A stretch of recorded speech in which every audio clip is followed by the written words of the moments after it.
ఆయుర్వేదం ఏం చెప్తుంది క్యాన్సర్ గురించి? యాజ్ ఏ ఆయుర్వేదిక్ డాక్టర్గా మనం ఈరోజు క్యాన్సర్ గురించి తెలుసుకుందాం. ఎందుకంటే క్యాన్సర్ అనేది చాలా కామన్గా చెప్తున్న జబ్బే అయినా కూడా ఒకప్పుడు ఇంతమంది క్యాన్సర్ ఏమీ ఉండేవాళ్ళు కాదు. అంటే ఒక 50-60 ఇయర్స్ బ్యాక్ ఎవరికి కూడా క్యాన్సర్ ఇంత ఎక్కువగా వచ్చేది కాదు. అయితే దీనికి కారణాలు ఏంటి అని ఆయుర్వేద పరంగా మనం చూసుకున్నట్టయితే మన ఇర్రెగ్యులర్ ఫుడ్ హ్యాబిట్స్, అంటే లేటుగా తినడము అండ్ లేటుగా పడుకోవడము, జంక్ ఫుడ్ తినడము అండ్ ఓవర్ స్ట్రెస్కి లోన్ అవ్వడము, ఇవి చాలా ప్రధాన కారణాలు. అండ్ రెండో కారణం ఏంటి అంటే హై రేడియేషన్స్, అంటే ఎక్కువ సెల్ ఫోన్స్ వాడకం కావచ్చు, ఎక్కువగా మనము స్ట్రెస్కి గురి అవ్వడము అండ్ ఓవర్ స్ట్రెస్లో ఉన్నటువంటి ఓవర్ ప్రెషరైజ్డ్ వర్క్స్ని మనం టార్గెట్ ఓరియంటెడ్గా చేయడము, ఇవన్నీ కూడా ఇంటర్నల్గా ఒక టైప్ ఆఫ్ స్ట్రెస్ హార్మోన్స్ని బిల్డ్ చేయడం వల్ల రెగ్యులర్గా మనకి ఇవన్నీ కూడా క్యాన్సర్కి దారితీస్తూ ఉన్నాయి.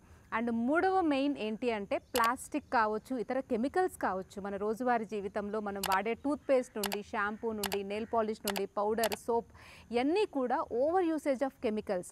ఈ కెమికల్స్ అన్నీ కూడా మన బాడీని చాలా డిటాక్స్ చేస్తున్నాయి.